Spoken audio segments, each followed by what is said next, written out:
Hi అండి, welcome to my channel. నేను మీ శ్రావణి. ఇవాళ నేను ఒక కొత్త రెసిపీ అయితే చేసి చూపించబోతున్నాను. పాలక్ చోలే. ఇదైతే టేస్ట్ చాలా బాగుంటుందండి. ఎప్పుడు పన్నీర్తోనే రెసిపీస్ చేసి బోర్ కొడుతుందండి, అందుకే ఇలా ట్రై చేశాను. టేస్ట్లో మాత్రం ఏ డౌట్ అవసరం లేదండి, చాలా బాగుంది. ఇంకెందుకు మరి ఆలస్యం అండి, స్టార్ట్ చేసేద్దాము. ముందుగా నేను శనగలు 1 కప్పు నైట్ నానబెట్టుకున్నానండి.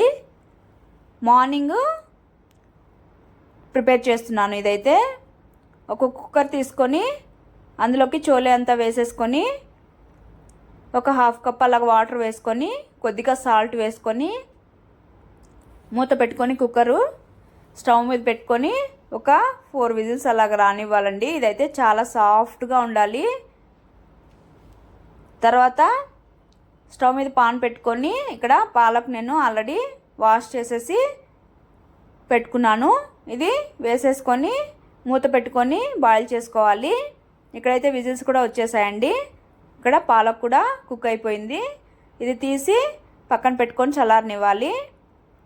తర్వాత ఒక మిక్సీ జార్ తీసుకొని పాలక్ని ఇందులో వేసేసుకొని మెత్తటి పేస్ట్ లాగా మిక్సీ పట్టుకోవాలి. చూడండి, సరిపోయింది ఇక్కడ. తర్వాత ఇక్కడ కుక్కరు స్టీమ్ అంతా వెళ్ళిపోయిందండి. చూడండి, చోలే అయితే నేను చూపిస్తున్నాను కదా, అలాగా పట్టుకుంటే సాఫ్ట్గా ఉండాలండి. అలా ఉంటేనే తినేటప్పుడు నోట్లో వేసుకోగానే మెల్ట్ అయిపోతుంది. తర్వాత స్టవ్ మీద పాన్ పెట్టుకొని హీట్ ఎక్కిన తర్వాత ఆయిల్ వేసుకోవాలి. తర్వాత జీలకర్ర, అలానే కొద్దిగా చిన్న ముక్కలుగా కట్ చేసుకున్న జింజరు, గార్లిక్, అలానే సన్నగా కట్ చేసుకున్నటువంటి ఆనియన్స్, 2 పచ్చిమిర్చి కట్ చేసుకొని వేసుకోవాలి. తర్వాత తగినంత సాల్ట్ వేసుకొని మంచిగా బ్రౌన్ కలర్ వచ్చే వరకు కుక్ చేసుకోవాలి. తర్వాత కుక్ అయిన తర్వాత ఇందులోకి 1/2 స్పూన్ ధనియాల పొడి, 1/2 స్పూన్ పసుపు, అలానే 1/2 స్పూన్ కారం, తర్వాత 1/2 స్పూను వేయించిన జీలకర్ర పొడి వేసుకొని ఈ మసాలాలు మాడిపోకుండా మంటను లో ఫ్లేమ్లో పెట్టుకొని ఒకసారి మిక్స్ చేసుకొని కుక్ చేసుకోవాలి. తర్వాత ఇక్కడ ఒక 2 మీడియం సైజ్ టమోటాలను ప్యూరీ చేసుకున్నానండి.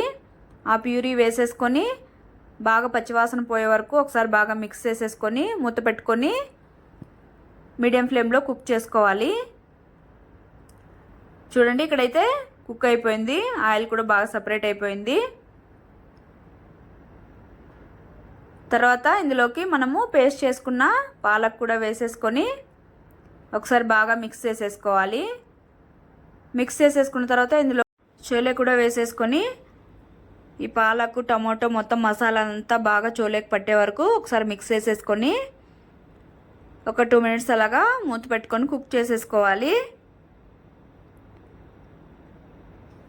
ఇక్కడ ఈ చోలే అయితే చపాతీ, రోటీ ఎందులోకైనా చాలా బాగుంటుందండి. టేస్ట్ అయితే అందులో అయితే ఏ డౌట్ లేదు. చూడండి, ఇక్కడ చక్కగా కుక్ అయిపోయింది. ఒకసారి మిక్స్ చేసేసుకొని స్టవ్ ఆపేసి సర్వ్ చేసేసుకోవడమే. టేస్టీ పాలక్ చోలే అయితే రెడీ అయిపోయింది.